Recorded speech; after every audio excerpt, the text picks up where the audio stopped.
चल बोल सारा नामजद, जल्दी आओ, कहां मर गए सब? जल्दी गोला बारूद डालो गाड़ी में। आज अस्पताल जाकर सारा खेल ही खत्म कर देंगे, चलो। लेकिन भैया जी, फौजी ने कहा था कि हम लोग कुछ दिन पुलिस से दूर ही रहना होगा। वो कहा है कि उस ससुर हमने खून के प्यासे हो गए। अबे ओए, कायर नहीं है हम जो दरगाह से डर के चूड़ियां पहन के घर में बैठ जाएंगे। तो वैसे भी बहू जी को वहां गए, इतना वक्त हो गया जाने वहां क्या हो रहा है। चलो सब।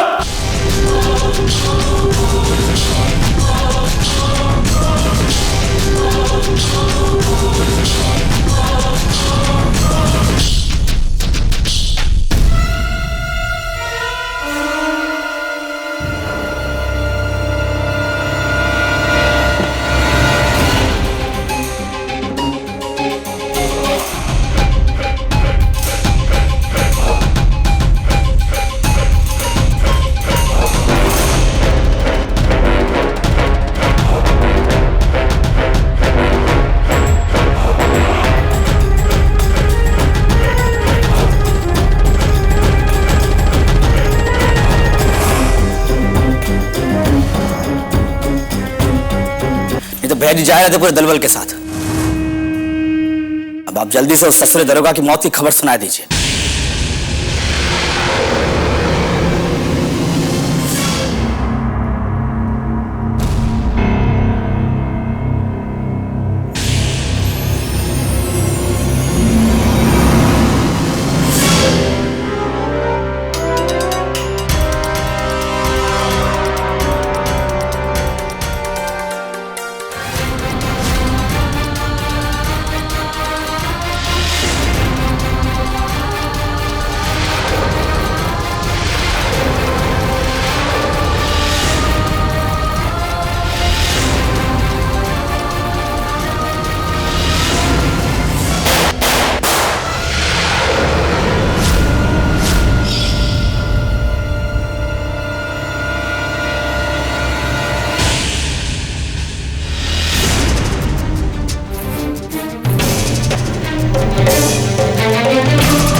बबुआ जी, चलाइए गोली भौजी।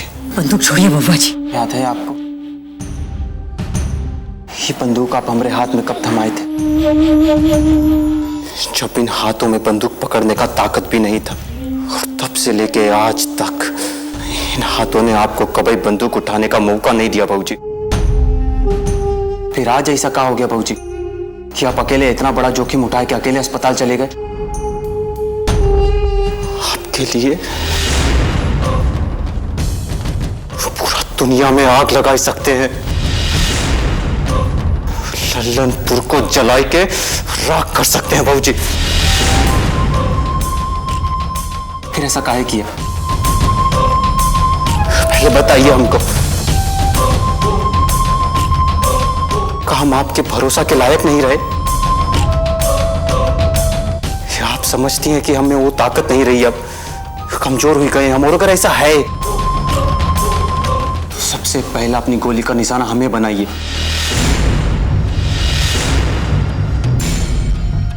हमरा जीता जी आप बंदूक उठाएं, ये हम बर्दाश्त नहीं कर पाएंगे भौजी।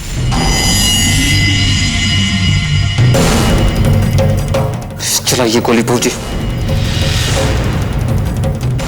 चलाइए गोली भौजी।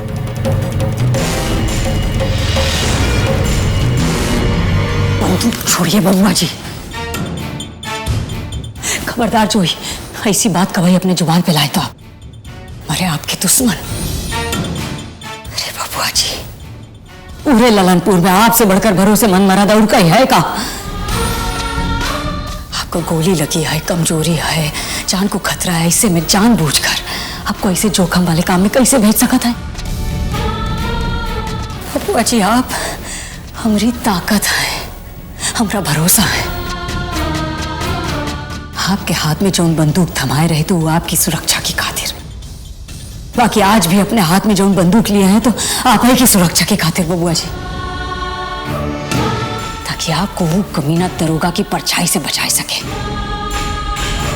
जो कोहरा की तरह हम लोगन के जीवन में छाए गवा है। हमारा दुर्भाग्य देखिए, खाली हाथ लौट के आना पड़ा। वो कमीना का भाग्य चमक गवा। देखते हैं कब तक भागू का साथ देगी। हु का फिक्र आप मत करिए भाऊजी, हु को तो हम संभाल लेंगे। वो तो शुक्र है अर्पिता का कि हम आज जिंदा हैं।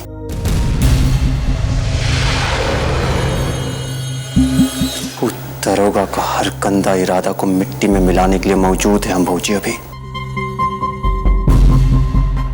बस आप देखता जाइए भाऊजी, हम कैसे उस दरोगा के भाग की रेखा को उसका जीवन से अलग करते हैं।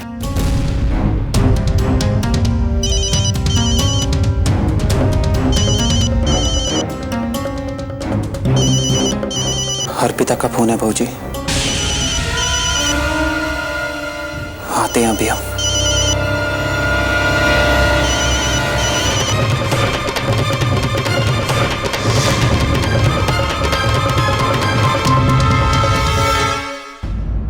हाँ अर्पिता बोलो। ठीक हो? कहाँ ठीक है, हर पल तो आपकी याद सताती रहती है। याद तो हमें भी आती है, पर क्या करें। हमारा यहाँ मन नहीं लग रहा। एक तो आपसे दूर है और दूसरा ये घर भी अभी अपना सा नहीं लगता। ऊपर से आपकी चिंता सताती रहती है। अपना ख्याल रखिएगा। घबराओ मत अर्पिता, जब तक बजरंग बली का आशीर्वाद और तुम्हारा साथ है ना, हमें कुछ नहीं हो सकता। ये समय ही तो नहीं बीत रहा। तो एक काम करो, चेहरे पर एक मुस्कुराहट लाओ और अपना आंखें बंद करके सोचो हम तुम्हारे पास हैं। फिर समय यूं बीत जाएगा। और हाँ, आंखों में एक बूंद भी आंसू ना आने पाए, समझी?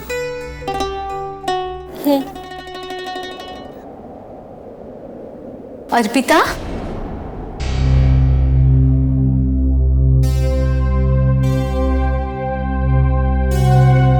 क्या बात है बेटा, सब ठीक तो है ना? हाँ मम्मी, सब ठीक है। वो अवधेश जी की चिंता हो रही थी।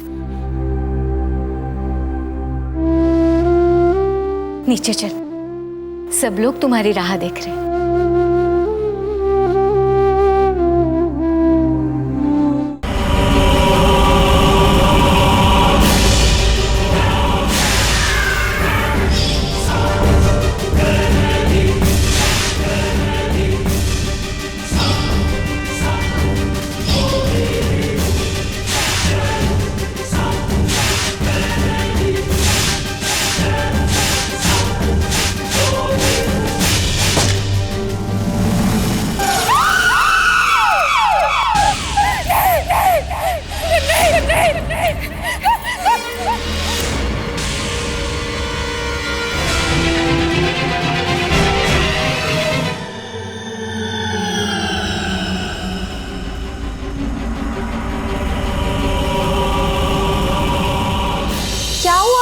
बता ना।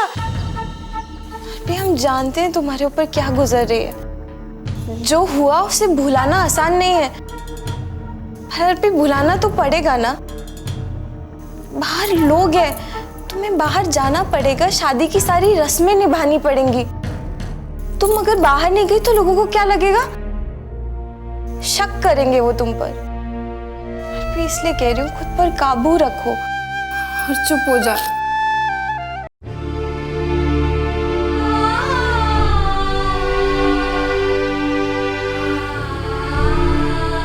क्या हुआ बहन जी, अर्पिता की तबीयत तो ठीक है ना? हाँ, थोड़ी देर से उसकी तबीयत कुछ ठीक ही नहीं है। वैसे घबराने वाली कोई बात नहीं है। अरे आप लोग क्यों रुके? नाच गाना चालू रखे। हाँ, करो। ठीक है, चलो।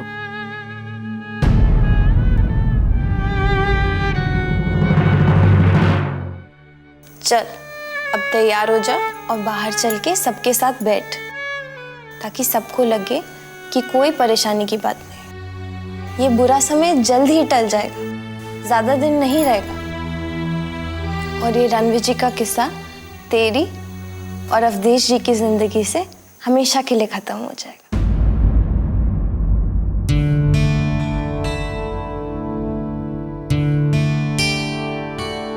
Good morning Ranvijay.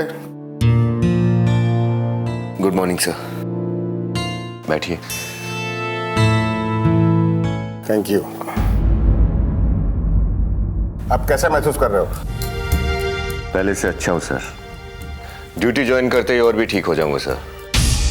और वैसे भी एक मामूली सी गोली रणविजय सिंह का क्या बिगाड़ सकती है, वो भी एक क्रिमिनल की गोली। अरे हाँ रणविजय, डॉक्टर ने कहा है कि अब तुम बिल्कुल ठीक हो चुके हो, कभी भी घर जा सकते हो। लेकिन सर मैं यहां से घर नहीं, ड्यूटी पर जाऊंगा।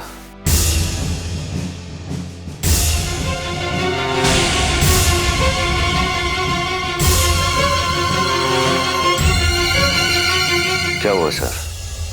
मुझे पता है रणविजय, तुम्हारा ट्रैक रिकॉर्ड विश्वसनीय है, मगर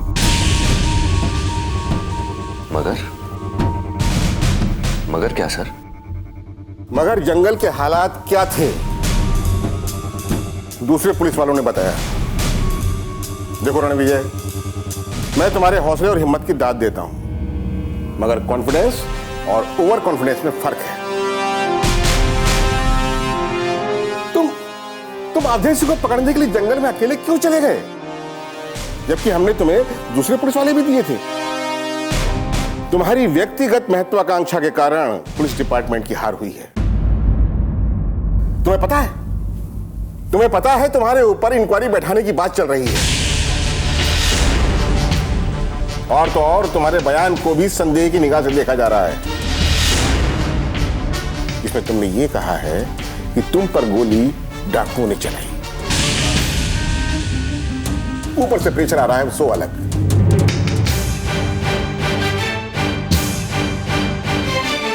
रणविजय, अगर जांच में तुम्हारी बात गलत साबित हुई तो तुम सस्पेंड भी हो सकते हो।